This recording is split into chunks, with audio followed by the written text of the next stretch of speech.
Okay, so I'm Evan Mezeske. Some quick background on me. I am a former distributed systems engineer. I worked at Google for the last 10 years before defecting and coming to work on audio stuff, which to me seemed to be quite the upgrade in career. But when I was working on distributed systems, I was focused a lot on scale and performance and reliability of big pipelines.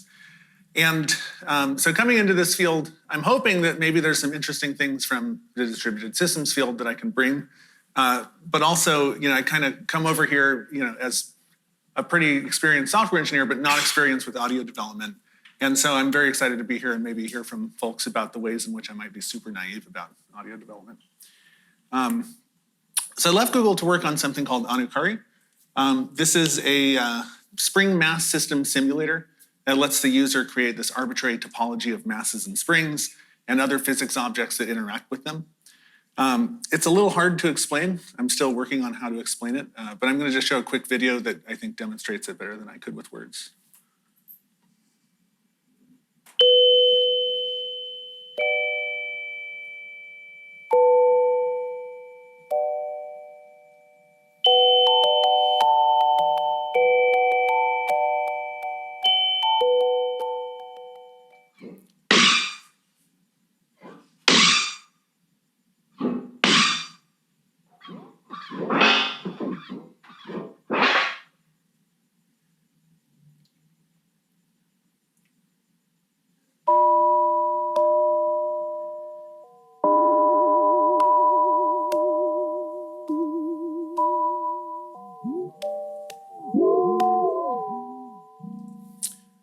All right, so hopefully that gives you a sense of what Anukari is and what it will do eventually. It's not done. So sort of a high-level picture of the architecture of Anukari. On the top here, we have a GUI thread and an audio thread running on the CPU, which is standard to any kind of VST plugin or virtual instrument. On the bottom, we have stuff that's running on the GPU. In Anukari's case, part of that is the 3D graphics. And then another part of it is the physics simulation for that mass spring system. The things I'm going to talk about today are the things that I found particularly challenging while building Anukari, which was the communications between the GUI and the audio thread, that synchronization between those two, as well as how the physics simulation was implemented on the GPU. So the first thing I'll talk about is that thread synchronization part, this thing.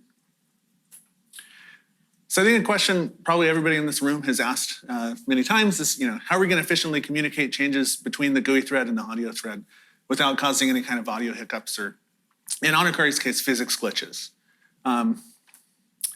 So I think some goals that are common to anybody who's solving this type of problem is we want whatever we use to synchronize between threads to be very low latency. We want to avoid runtime memory allocation. We don't want to block in any way for I/O or anything like that. And also we want it to be efficient. So we want to maybe avoid copying and other things.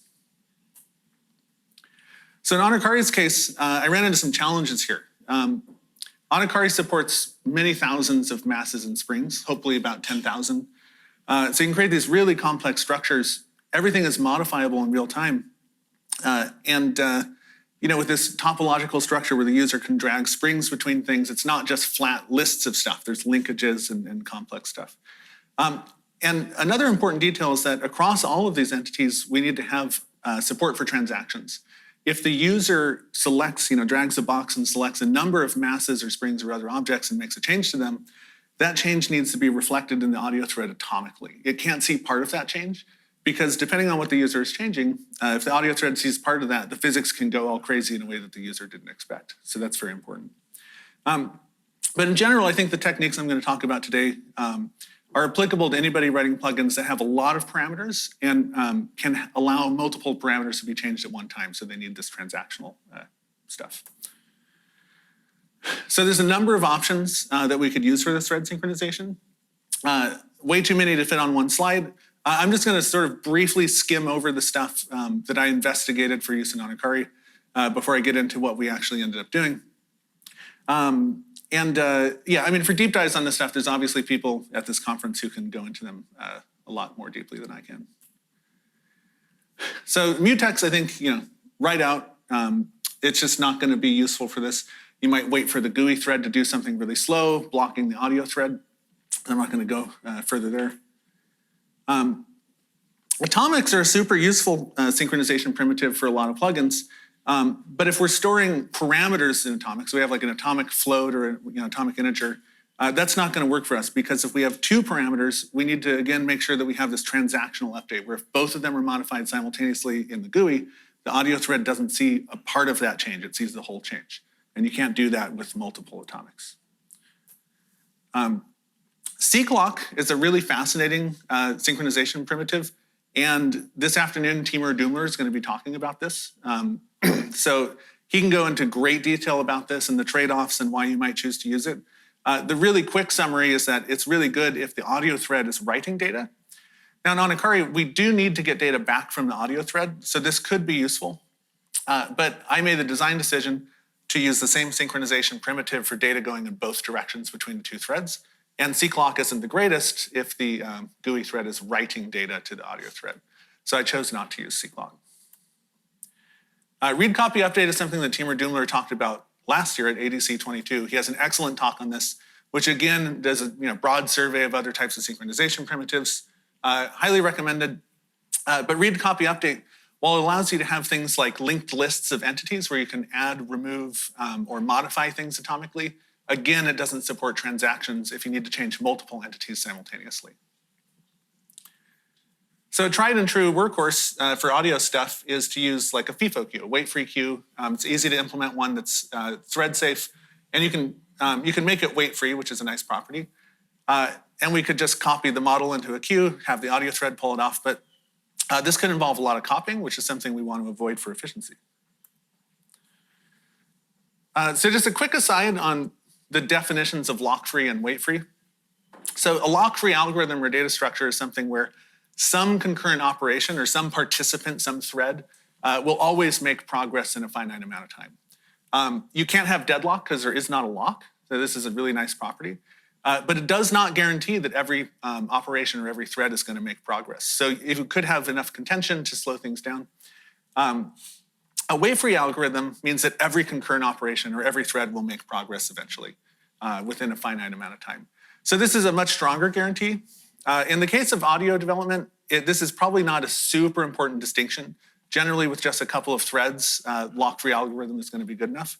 But depending on what you're doing, it might be nice to use a wait-free algorithm if that's available, just because it's a stronger guarantee and you can sleep better at night. Coming from my background in distributed systems, lock-free algorithms are often not a strong enough guarantee if you have thousands of threads participating, but a couple of threads might be okay. So just going to look at this wait-free snapshot queue thing and see what we might be able to do to make it workable. So in this scheme, we'd have the GUI as the user is making changes to the instrument, those masses and springs and other things. The GUI would take the entire data model, which is like all of the masses and springs and all this topology. It would take that big blob and it would stick a snapshot in a FIFO queue, and later the audio thread would pull that out. So this would be thread safe without a mutex and without waiting, which are really nice properties. But there's a lot of copying there. We have to put the whole data model in the FIFO queue because we need this transactionality property. If multiple things are modified, we need those to be seen simultaneously. So for a plugin with a small enough data model, this could be a totally appropriate solution. If your data model is only like a few floats or something, you could push the whole thing into a queue and this isn't going to be that bad. For something like Anukari or another plugin that has a lot of parameters, in Anukari's case, maybe 50,000 parameters, between the parameters and the metadata associated with the model, the linkages, all that kind of stuff, and keeping in mind that for something like Anukari, which is a 3D model, a parameter might mean actually 3 floats. You end up with something like 2 megabytes for the entire data model. So if the user drags the mouse across the screen and we imagine that that's 100 events per second of GUI events, we're copying 200 megabytes per second into the queue, and then later in the audio thread copying 200 megabytes per second out of the queue. So this is possible, like modern CPUs can do this, but it's not particularly efficient. So what we could do instead of copying the entire snapshot into the queue, we could instead copy diffs into the queue. So the diffs that we copy into this queue would be descriptions, really concise descriptions of what the user did, what kind of changes they made to the data model.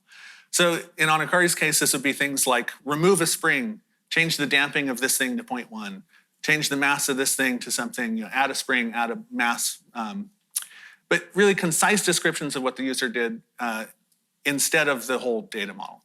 So graphically, what this looks like is both threads, the GUI thread on the left here and the audio thread on the right, have a full replica or copy of the data model. So this is all of the parameters, all the information needed to understand how things are connected.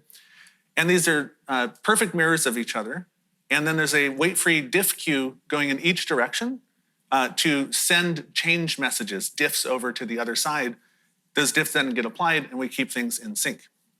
And if you have studied databases in the past, you might recognize that this looks an awful lot like database replication. And so this is what happens when you let a distributed engineer loose in the audio development world as he does stuff like this. Also, if you have experience working on database systems, your spidey sense might be tingling now, thinking about ways in which this could go wrong. And indeed, there are problems with this diagram. Before I go into those problems and how to solve them, I'm just going to go into a little bit of the nuts and bolts of how the basic solution here would be implemented. Okay, I'm going to assume that you have a wait-free queue. This is something that you could implement yourself potentially. I would tend to recommend using something like, there's the Boost library has a really good implementation of a wait-free queue. It looks kind of like an STL container. It's very well tested. It's very performant. If you don't want to pick up a dependency on Boost, Juice has something called abstract FIFO. If you're Fabian, you could just implement your own and make it really fast. But somehow you found a wait-free queue that works and it's performant. What's more interesting is what we put into the queue. So in this case, we're going to push in a pair of an entity ID, which represents which entity the user is modifying, and a standard function. And so the standard function is just going to be like a C++ lambda that actually represents the mutation that the user has made. So setting the mass to a different value, adding a spring, whatever. You can represent anything as a standard function, and so it's a very flexible representation. There's a problem here, though, which is we want to guarantee that we do not allocate memory. Standard function can allocate memory. And in fact, it normally allocates memory. It does have something like, if you're familiar with the short string optimization, where if the function is small enough, it'll go inline in the standard function. But that's only really, really, really basic lambdas. Anything complex is going to end up allocating memory. So fortunately, it's possible to implement standard function without allocating. You could do it yourself, not a super fun proposition. Fortunately, C++ Study Group 14 was proposing an addition to the standard, which hasn't gone in yet, called in-place function. And this is a template where you specify the maximum size of that inline storage for the thing, and it will never allocate. And it's totally safe because at compile time, if you try to assign a lambda to this thing that's too big, that's a compile time error. You either make your lambda smaller or just increase the size of this in-place function. So now we have a way of enqueuing diffs that have the target entity to change and a function that will change it without allocation. But we still need to solve transactions. This is a really important thing for Anukari. And the queue so far does not have any support for this. So first, we're going to make a couple of definitions. We're going to define these two classes, transaction begin and transaction end. These are the actual definitions. They don't have any data members. They're just kind of dummy classes. The diff here is the same thing we looked at on the last slide. It's the pair of entity ID and function. And instead of just pushing that diff into the queue, we're going to push in a variant begin, end, or diff. So this just means that an entry in this queue could be one of the transaction begin token, transaction end token, or the diff. So in the upper left, we have some of the code that's like the internal API in Anukari that you'd use while working on the GUI. So to make a change that's atomic, we'd create this scoped transaction object. If you're familiar with RAII, that's what this is. In its constructor, it initiates a transaction, and in its destructor, it terminates a transaction. Then we make a couple of changes. We look up a mass by ID1, set its damping, look up a mass by ID2, set its damping. So behind the scenes in this API, it's pushing things into this wait-free queue.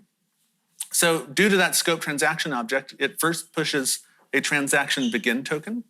Then it pushes the two actual diffs. So you see there's the ID that was being modified, and then a lambda that actually makes the modification. And then when that scope transaction goes out of scope, it pushes this transaction end token. So you can think of the begin and end tokens as parentheses that are bracketing a group of diffs that need to be applied atomically.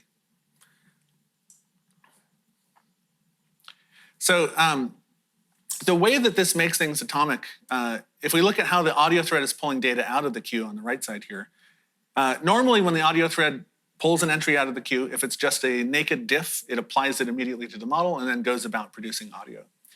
If it sees the transaction begin token, it does something else. It starts buffering the diffs in a local buffer, but it does not apply them. Now notice it doesn't block here. If it runs out of things to pull out of the queue before there's a transaction end token, it simply leaves the buffer alone, goes about its business producing audio, and it'll check back in for more diffs later. So it checks back in, it continues pulling diffs out of the queue and buffering them locally. And eventually, the audio thread will see this transaction end token, which is sort of that end parenthesis bracketing a set of diffs that are meant to be applied atomically. When it sees transaction end, it goes through its local buffer, applies all the diffs to the data model, and then goes about producing audio. So audio production never sees things in a halfway state because we buffer things and apply them all atomically. So now we have a way to do atomic transactions through this mechanism. Okay, so going back to this database-like diagram. So talk a little bit about the edge cases and things that we have to protect against to make this actually work. So the first thing you might have thought of in terms of how there's a problem with this diagram is what happens if both threads enqueue a diff for the same parameter at the same time. So for example, they try and change the mass of some entity to two differing values simultaneously. So those diffs would both be in the queues at the same time. They'd get applied to the opposite data replica, and you'd end up with things out of sync, which is very bad. The user would be looking at one thing, audio would be produced from another instrument, and we're kind of in trouble. So for Anukari, I've chosen to go with some very, very simple strategies, which I found extremely easy to understand. This one, really simple. Instead of allowing simultaneous parameter writes, each parameter of an entity is only writable by one thread. So certain properties of an entity can be written to by the GUI, certain properties can be written to by the audio thread, but none of those properties can be written to by both threads. So obviously this prevents data races in that way, very simple and very easy to understand. A slightly more subtle issue here is, we have this structured model. There's a topology with entities linked together with springs or other types of linkages.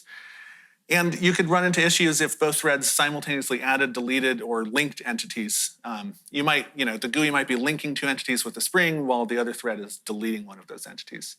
Again, very simple solution here. Only the GUI thread is allowed to change the structure of the model. And if you think about it, this kind of makes sense. Not a lot of use cases for having the audio thread make those types of changes. And so the user can change the structure, but not the audio thread. And this rules out this whole category of problems.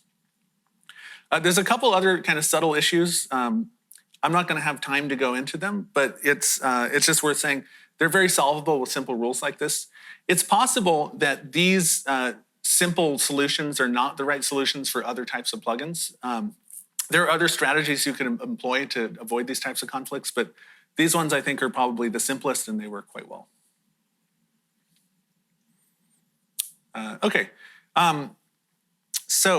Going back to this diagram, we have to work out what to do when the queues are full. So if the GUI thread is trying to write changes to the audio thread and the FIFO queue gets full up, well, we've committed to not allocating memory. We can't grow the size of that queue. And vice versa for data coming back from the audio thread. Because we're defensive programmers, we need to worry about what we do when that queue gets full. Now, of course, we should try and do some napkin math and ensure that those queues are large enough, statically allocated to be big enough that this never really happens. But still, if there's some kind of glitch, some kind of problem, we can't not have a strategy. So for data going from the GUI to the audio thread, the strategy that Anukari uses is that we just block the GUI if this queue gets full. So this is obviously not ideal. The GUI is going to stutter, lock up. But if we think about what would cause this condition, the only way this could happen is if the audio thread is falling behind. The audio thread is running at a much higher frequency And so it should be able to pull stuff out of this queue much faster than the GUI pushes stuff in. And so, if the audio is stuttering, that's the real big problem. In a live setting, that's just horrible. So if the GUI, stutters a little bit, not the end of the world. We should try and avoid this as much as possible.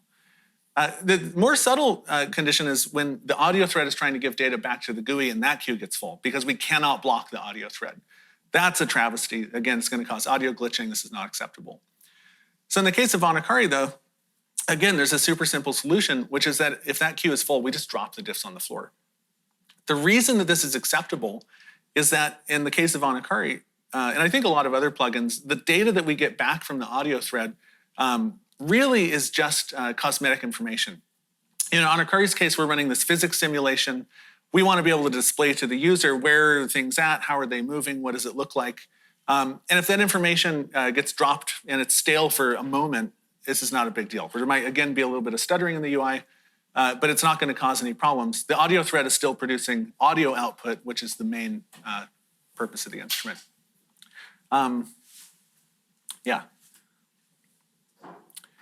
So to summarize the thread synchronization stuff, we're keeping a separate model, replica of the data model in each thread, and we're using diffs back and forth to keep those two things in sync.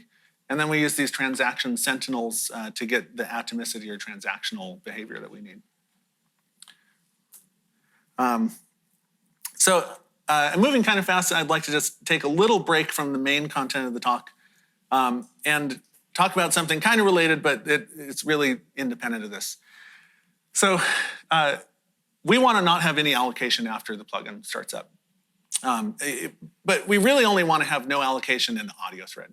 In other threads, it's totally okay to allocate. In the GUI thread, we want to allocate because it makes life so much easier. But it's relatively challenging in modern C++ to actually audit whether you're allocating. We rarely call operator new or operator delete. We're usually using STL containers, smart pointers, all this kind of stuff. And so reading through the code, it can be challenging to actually figure out whether allocation is happening. So it'd be really nice if we could prove that no allocation is happening in the audio thread. Now, there are ways to do this with tooling. I think Fabian yesterday was talking about using dtrace on operating systems to support that kind of thing. But there's another trick that I want to show. And the way that we can prove this is by using a feature from, I believe, C++11 called replaceable allocation functions. So normally, if you define a function or some other kind of object that's already defined, and then you try and link your binary, the linker is going to complain, hey, the one definition rule has been violated. You can't define that twice. No go. However, there's a magical thing, which is that if you redefine operator new or operator delete, the linker is going to see that and say, okay, I'll take the factory version and drop it, and your version will replace it. So in a sense, you can violate the one definition rule in this case by just replacing those functions instead of providing a second definition. So the neat thing here is that if you simply provide this operator new definition in your binary somewhere, it takes over for the entire binary and allows you to redefine how memory is allocated globally. Now it is global, and so that means that an operator new, we can't just fail or print an error message if memory is allocated, because that's okay on the GUI thread or other threads. So we need some way of restricting our check for memory allocation to just the audio thread. And the trick for doing that is to use a thread local variable. So thread local variables are variables that are kind of like globals, but they take on different values in each thread.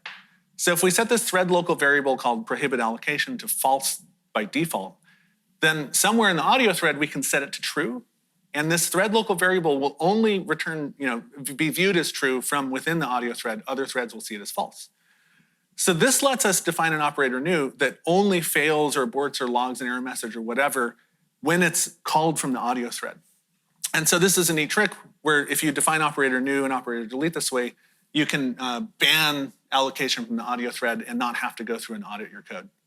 And indeed, I found, using this technique with Anukari, I found some places that I was allocating that I did not realize it. Now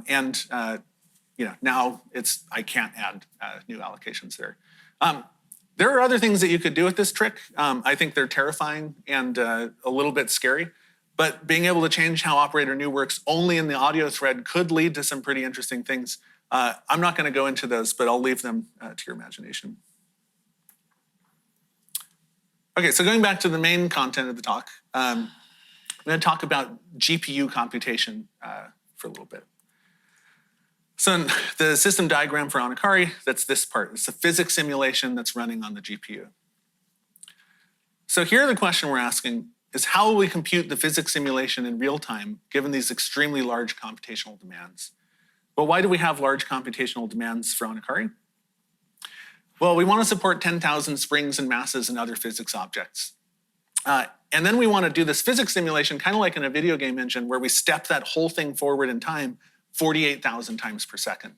So in 1/48,000th of a second, we need to calculate all kinds of physics for all 10,000 springs and masses and do something. This is a lot of floating point operations, but it's also a lot of memory access.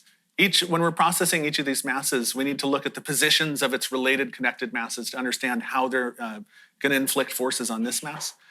So, this is a real challenge to do on a CPU.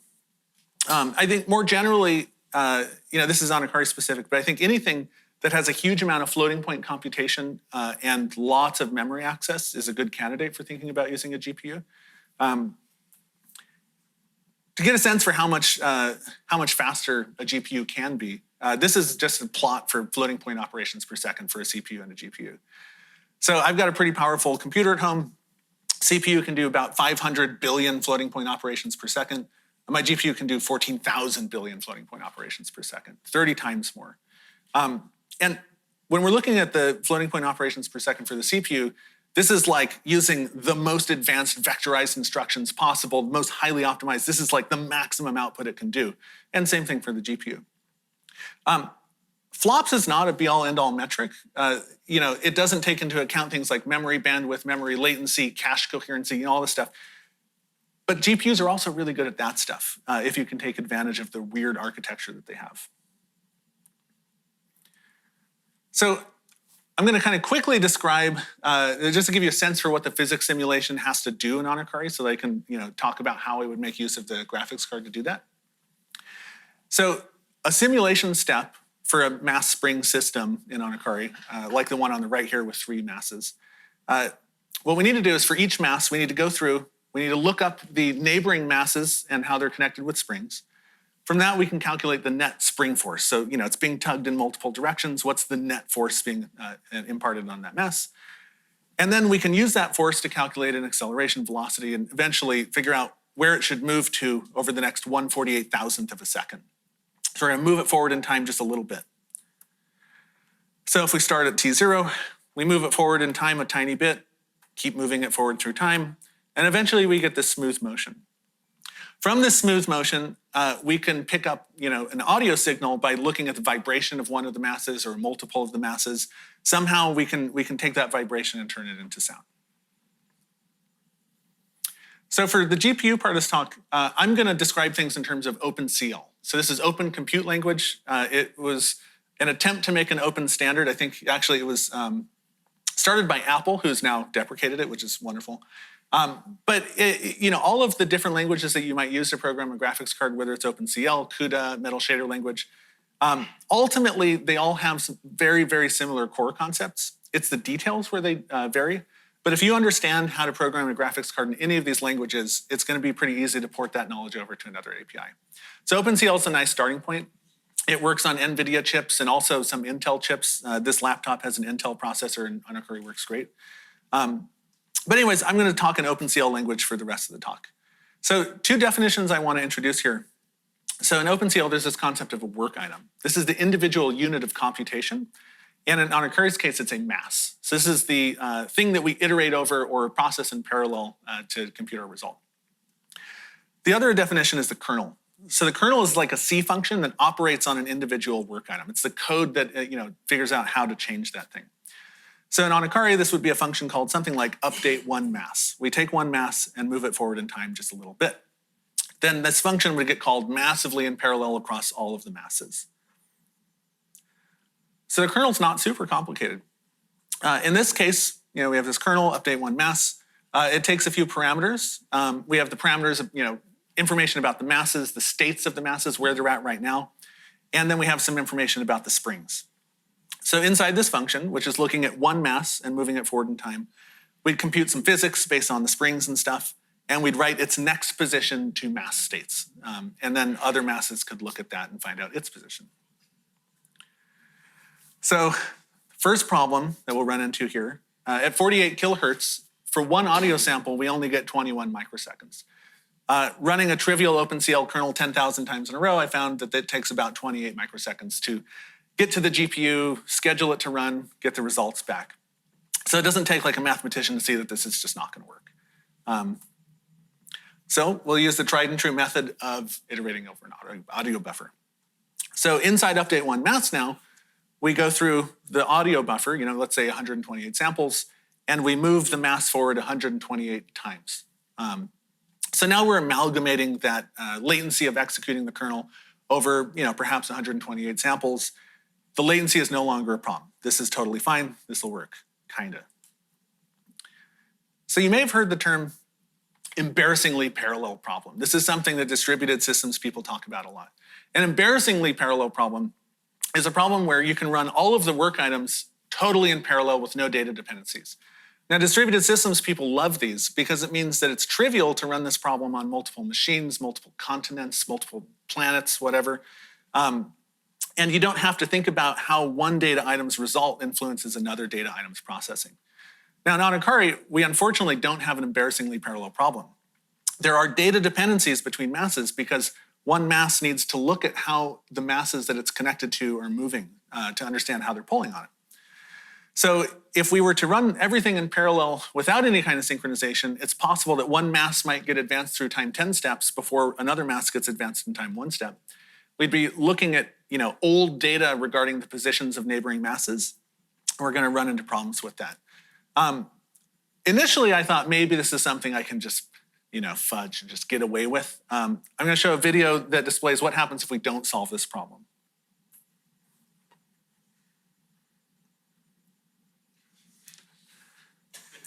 There's no audio for this video because I don't want to destroy everybody's eardrums.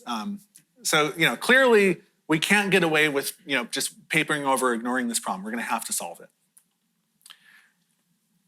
Okay, so I'm going to introduce another definition here. It's a work group. This is an OpenCL thing. So work group is a set of work items that run concurrently and share very fast memory. By very fast, I mean like L1 cache. This memory is 100 times faster than a global uncached memory access. Extremely fast memory. And this is what we're going to use in Anukari to store the volatile data, the stuff that gets mutated, which is the states of the masses.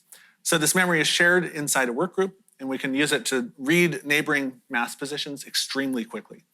This is really important, but the real reason that we want to use work groups is because inside a work group, this group of work items, we get access to this thing called barrier. And this is a function that blocks the current work item until all the other work items in that same group catch up to the same point of execution. I like to think of it as Gandalf saying, you shall not pass until all your friends pass. So looking at the kernel, we would just add this barrier call to the end of our for loop. So here, we're going to iterate over the audio buffer. We're going to move the physics forward 1/48,000th of a second. We'll write that new position of the current mass that we're looking at into that really fast shared memory. And then we call barrier.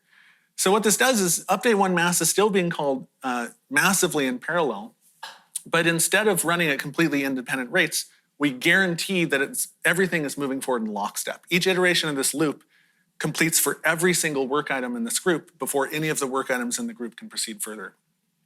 So now we've guaranteed that when we look at our neighboring mass positions, they have to be up to date at the same iteration of this loop as the current mass. So we don't get the crazy glitching physics that I showed before. So using this diagram, it looks like this. At each step of the simulation, we call barrier, and we make sure that everything is caught up to that step before we move on.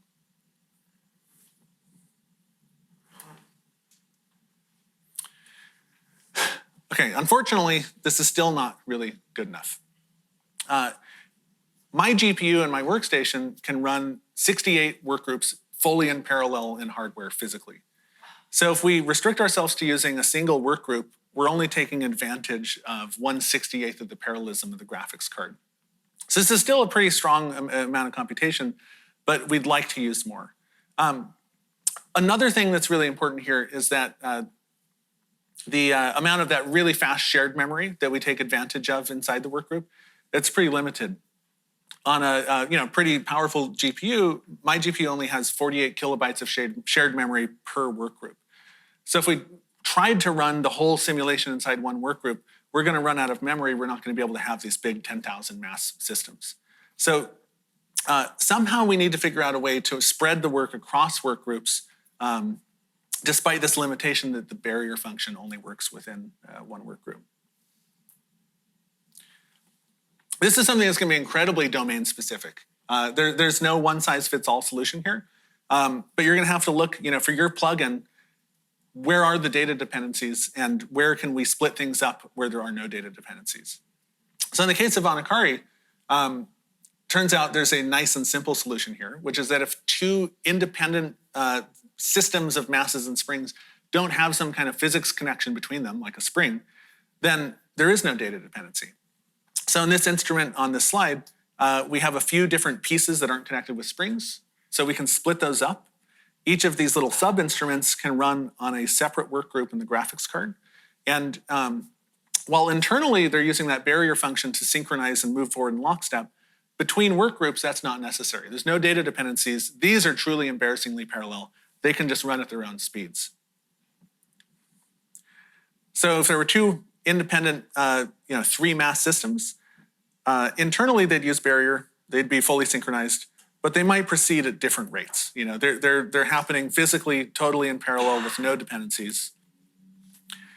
At the end of the kernel execution, we can see that both of these have advanced forward 5 steps through time. And if you look at this last slide over here, there's these little microphone things. And so we get audio signal output from each of these things, and then we just mix them together. So they advance through time independently, but ultimately each of them produces 5 audio samples. Those 5 audio samples can be mixed. Now we get some uniform audio. Okay, so the summary for the GPU computation stuff is, it's important to amortize that kernel execution latency over several samples.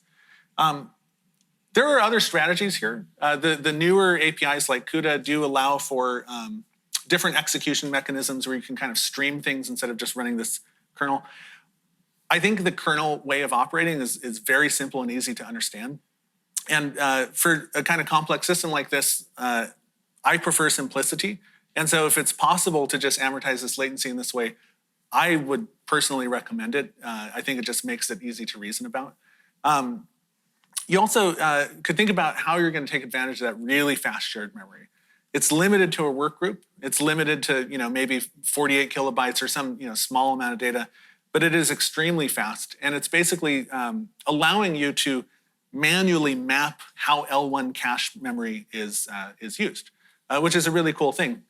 By being able to manually control that, you don't have to reason about cache invalidation and what's in cache, et cetera. You're telling it this is in cache, and you get really fast memory access.